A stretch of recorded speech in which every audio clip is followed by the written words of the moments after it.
Pak Prabowo kan ke Tiongkok, waktu itu kan pemerintah Tiongkok bersedia memberikan bantuan untuk program makan gratis ini, gimana menurut Ibu?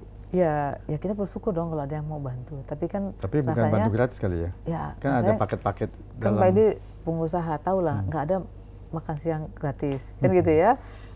Mungkin pinjaman lunak atau pinjaman mungkin. Kalau nggak salah itu bagian dari MOU kerjasama berapa poin, itu ada 7 poin yang jumlahnya 10 miliar US dollar. Karena kan jadi paket dari itu kalau nggak salah. Itu satu paket. Mungkin ada bantuan, mungkin ada kerjasama yang dibangun pemerintah Cina dengan pemerintah kita Indonesia dari beberapa poin itu kesepakatan. Mungkin ya, saya kan nggak tahu ya. Tapi di situ akan dibantu pemerintah.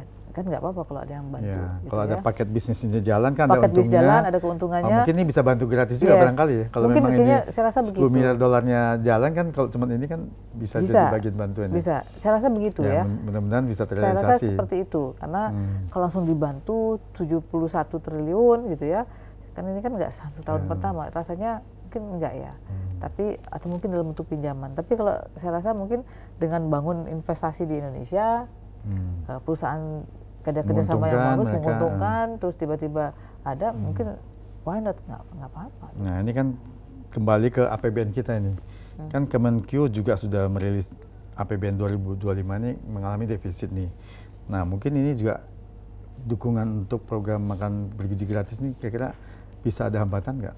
Ya, kalau memang ini menjadi program andalan untuk pemerintah hari ini, saya pikir memang ini harus dilaksanakan, Pak Edi. Harus dilaksanakan. Tetap harus jalan. Tetap harus jalan. Karena ini menjadi program andalan dan semua tahu dan sudah diuji coba, gitu ya. Tinggal nanti mungkin bagaimana, kan ini kan belum dilaksanakan, belum ada aturannya bagaimana, terus bagaimana, apakah setiap anak dapat, berapa sih jumlahnya misalnya. Mungkin begitu dikasih, oh rupanya nggak perlu begitu berjalan misalnya kan, oh rupanya harus lebih ditargetkan kembali. Ya, lebih spesifik. Lebih spesifik. Rupanya anak-anak yang mampu kayaknya nggak mau makan. Gitu cuman ya. Masalahnya juga kalau dibagi ini yang anak mampu, ini nggak mampu, nanti malah ada semacam itu. Stigma, oh kamu ini berarti anak miskin ini. Iya, ini anak berada. Susah juga. Susah. Diskriminasi tapi nanti kan katanya. Satu, diskriminasi. Tapi kalau dibagi juga nggak dimakan.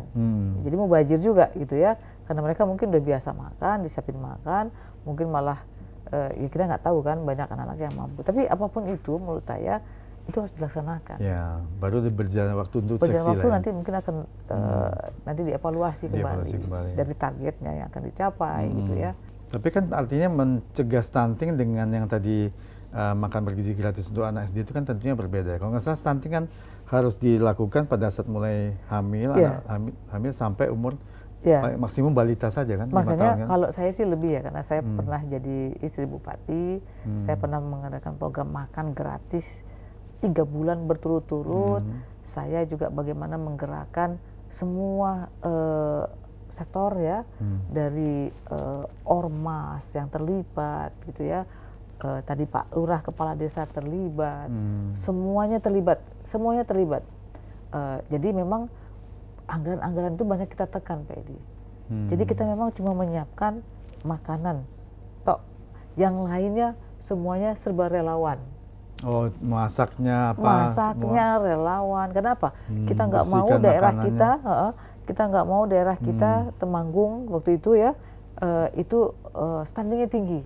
Rasanya malu kan, gitu ya. Masa Temanggung yang wah hijau, Pak Edi kan pernah datang kan gitu ya, bahan baku banyak makanan di sana. Masa kita stunting? Ini pasti ada yang salah. Mungkin bisa jadi bukan karena banyak orang-orang yang nggak mampu, tapi memang karena kebiasaan tadi. Karena tadi kan hari ini banyak ibu-ibu ya serba enak aja. Yang penting anaknya diem gitu loh, Pak Edi. Dikasih handphone, udah cukup gitu, nggak makan tenang kan gitu ya. Yang penting nggak ribut aja. Nggak ribut aja, nggak nangis aja. Atau mungkin yang penting anaknya mau. Akhirnya anaknya cuma makan mie aja. Yang akhirnya cuma karbo aja. Nah kalau karbo begitu ya akhirnya anak-anak itu ya nggak sehat. Yang pasti anaknya kurang tinggi badan, kurang sehat dan sebagainya. Dan akhirnya anaknya jadi nggak pintar. Nah ini di Temanggung banyak, kita akhirnya bergerak bersama. Ya semuanya fokus cuma satu, anggaran ini dicukupkan. Fokus untuk makanannya aja. Yang lainnya relawan. Nggak ada biaya-biaya tambahan. Nggak perlu menggaji orang untuk bersihin bahan makanan, masak, segala macam, membersihkan piring. Semuanya harus ikhlas. Luar biasa itu. Dan itu luar biasa. Dan sebenarnya kalau memang ini menjadi tadi negara mau memberikan makanan, ini bisa juga gitu. Jangan jadi tadi tanda kutip ini jadi proyek bersama menurut saya, gitu loh, gitu ya. Jadi proyek akhirnya mau dapat semuanya karena ada proyeknya di sini, harusnya enggak. Mungkin karena Temanggung kecil, ya cuma 20 kecamatan, itu bisa digerakkan bersama-sama, gotong royong, sampai anggaran pun bergotong royong. Akhirnya kepala desa dengan dana desanya menyisihkan anggarannya. Ada beberapa mungkin yang menolak program ini, tapi karena banyaknya hampir mayoritas mau tak mau ikut ya. Mau tak mau ikut, malu juga kalau enggak, kan gitu ya, malu juga. Nah, yang kita inginkan adalah dengan kita paksa mereka makan gratis, semua terlibat, kita memberikan supaya setelah 3 bulan itu ada kebiasaan bagus, kebiasaan baik untuk ibu-ibu. Ini ibu-ibu ini kadang-kadang kan mau enak aja semuanya gitu ya. Sekarang begitu setiap hari dikasih makanan gratis, mereka ada kebiasaan bahwa memberikan makanan yang bergizi kepada anak-anak itu jadi satu keharusan.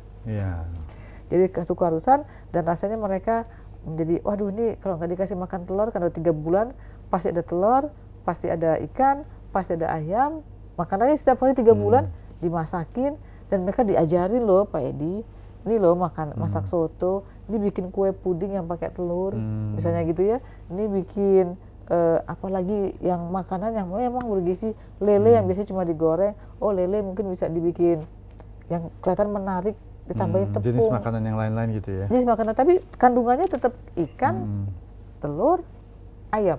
Tahu tempe juga ya? Tahu tempe juga, gitu. Jadi akhirnya mereka menjadi kalau bisa tercipta suatu habit baru, kebiasaan baik, memberikan makanan. Jadi sekarang saya rasa ibu-ibu di Temanggung tuh kalau nggak memberikan makanan anaknya jadi, aduh ini kita udah 3 bulan nih gitu ya. Udah kebiasaan, mungkin anaknya yang minta nih, pengen makan ini, ya kan? Makan soto, pakai ayam. Kalau makan bubur, kayaknya harus ada suwir-suwir ayam dikit misalnya gitu ya. Atau makan puding, rasa telur. Jadi mereka biasanya makan yang amis-amis, karena rata amis-amis itu kan